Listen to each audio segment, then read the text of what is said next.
பார்த்து விடுங்கள். வணக்கம் நண்பர்களே, நான் அண்ணாமலை சுகுமாரன்.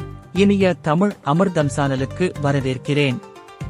இன்று நாம் மனிதர்களின் வாழ்வில் மிக நீண்ட காலமாக இருந்து வரும் ஒரு மர்மத்தை பற்றி பேசப் போகிறோம். அதோடு ஒரு உண்மை சம்பவத்தையும் விளக்கப் போகிறோம்.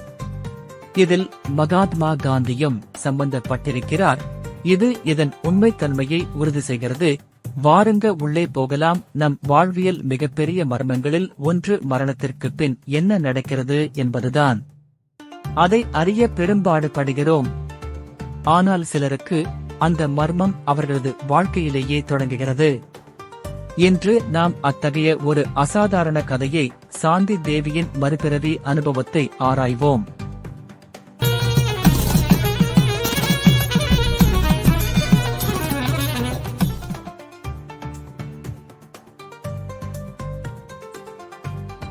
ஆயிரத்து 1926ஆம் ஆண்டு டெல்லியில் பிறந்த சாந்தி தேவி தன் குழந்தை பருவத்திலேயே தனது முந்தைய வாழ்க்கையின் விரிவான நினைவுகளால் அனைவரையும் ஆச்சரியப்படுத்தினார். அவர் மதுராவில் வாழ்ந்து 1925 இல் இறந்த லுக்டி தேவி என்ற பெண்ணாக தான் வாழ்ந்ததாக கூறினார். குழந்தையிலேயே தனது முந்தைய வாழ்க்கையின் நினைவுகளால் ஆச்சரியமாக ஆட்கொள்ளப்பட்டார். அவரது கூற்றுப்படி அவர் லுக்டி தேவி என்ற பெண்ணாக மதுராவில் வாழ்ந்து 1925 இல் இறந்தார் என்று கூற ஆரம்பித்தார். அவர் அறியாத வேறு மொழியில் பேச ஆரம்பித்தார். பின்னணி குறிப்பு: மறுபிறவி கருத்து பல ஆயிரம் ஆண்டுகளாக இருந்து வருகிறது. வேத மதங்கள், ஆர்விக் மதம் மற்றும் உபநிடதங்களில் முதலில் இவைகள் குறிப்பிடப்பட்டுள்ளது. கிமு 5 முதல் 4 வரை ஆம் நூற்றாண்டில் கிரேக்க ஞானி பிளேட்டோவும் மீண்டும் மறுபிறவி எடுக்கும் அழியாத ஆன்மாவை நம்பினார். சிறு வயதிலேயே சாந்தி தனது மற்றொரு வீட்டை பற்றி விவரிக்கத் தொடங்கினார். அவர் மதுரா கிராமத்தில்தான் வாழ்ந்ததாகவும், கேதார்நாத் என்பவருடன் திருமணம் ஆனதாகவும், குழந்தை பிறப்பின் போது இறந்ததாகவும் கூறினார்.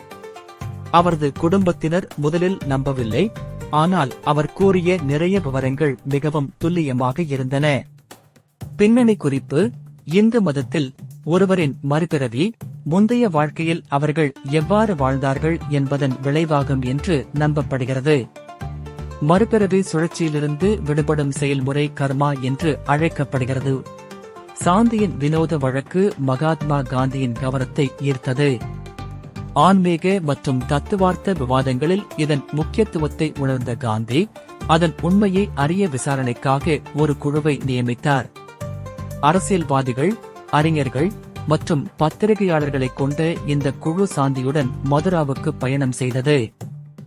மதுராவில் சாந்தி குழுவை லுக்டி தேவியின் வீட்டிற்கு அவரே வழிகாட்டி அழைத்துச் சென்றார்.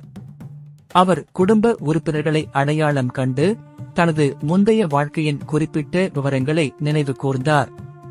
அவரது விரிவான அறிவும் உணர்ச்சிபூர்வமான பதில்களும் குழு உறுப்பினர்களை வியப்பில் ஆழ்த்தின.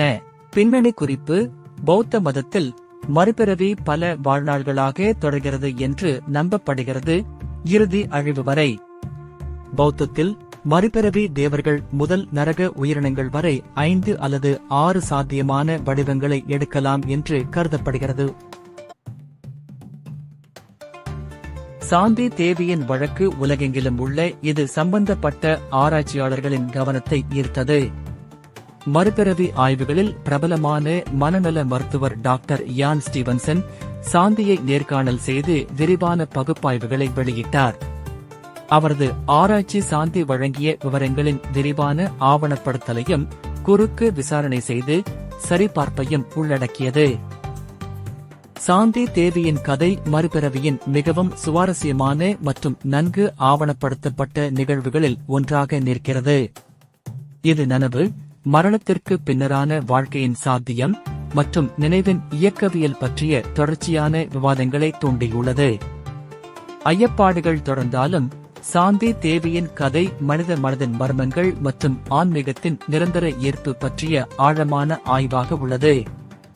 இது வெறும் கடந்த கால நினைவுகளின் கதை அல்ல, மாறாக அடையாளம், நினைவகம் மற்றும் இருப்பின் இயல்பை புரிந்து கொள்வதற்கான நித்திய தேடலின் ஒரு சான்றாகும். என்ன நண்பர்களே, இது ஒரு சுருக்கமான வீடியோதான்.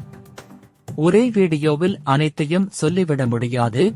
மறுபிறவி என்பதும் மரணத்திற்கு பிந்தைய வாழ்வும் உலக மக்கள் அனைவரையும் வியப்படைய செய்கிறது. அதில் இந்தியா முதலிடம் வகிக்கிறது. கர்மா, மறுபிறவி, இந்த பிறவியில் தொடரும் தீவினைகள் எல்லாம் சித்தர்களாலும் வேதாந்திகளாலும் நீண்ட நாட்களாக ஆராயப்பட்டுள்ளது. தமிழ்நாட்டில் விக்கிரவாண்டி ரவிச்சந்திரன் என்பவர் நீண்ட காலமாக இந்த ஆய்வில் ஈடுபட்டு வருகிறார். ஆவி உலகம் பற்றி ஒரு பத்திரிகை கூட நடத்தி வருகிறார். நானும் இதில் சில காலம் ஈடுபட்டு உண்மைகளை அறிய முயன்றதுண்டு. இதில் சொல்லப்பட்டிருப்பது ஆதாரபூர்வமான விசாரணை குழு அமைத்து ஆராயப்பட்ட ஒரு உண்மை நிகழ்ச்சி. உலகெங்கிலும் பல்வேறு கதைகள் எப்போதும் இருந்து வருகிறது. நீங்கள் இந்த வீடியோவிற்கு அளிக்கும் ஆதரவை பொறுத்து அவைகளும் தொடரும். நிச்சயம் இனிய தமிழ் அமிர்தம் சேனலை சப்ஸ்கிரைப் செய்யாதவர்கள் இப்போது செய்துவிடுங்க. உங்கள் நண்பர்களுக்கும் அறிமுகம் செய்யுங்க. அதிக ஆதரவுதான் எங்களுக்கு டானிக். அடுத்த வீடியோவில் சந்திக்கும் வரை வணக்கம் கூறுவது Annamalai Sukumaran. For search the enigma of Shanti Devi, a tale of reincarnation. In the heart of India, where spirituality and mysticism weave through the fabric of everyday. Annamalai Sukumaran முழு கட்டுரை படிக்க பயோவில் கொடுக்கப்பட்டுள்ள வலைப்பதிவு இணைப்பை பார்க்கவும். மேலும் சுவாரஸ்யமான உண்மைகளை அறிய எங்கள் இன்ஸ்டாகிராம் பக்கத்தை பின்தொடரவும். இனிய தமிழாமிர்தம் என்ற எங்கள் யூடியூப் சேனலுக்கு சப்ஸ்கிரைப் செய்யுங்கள்.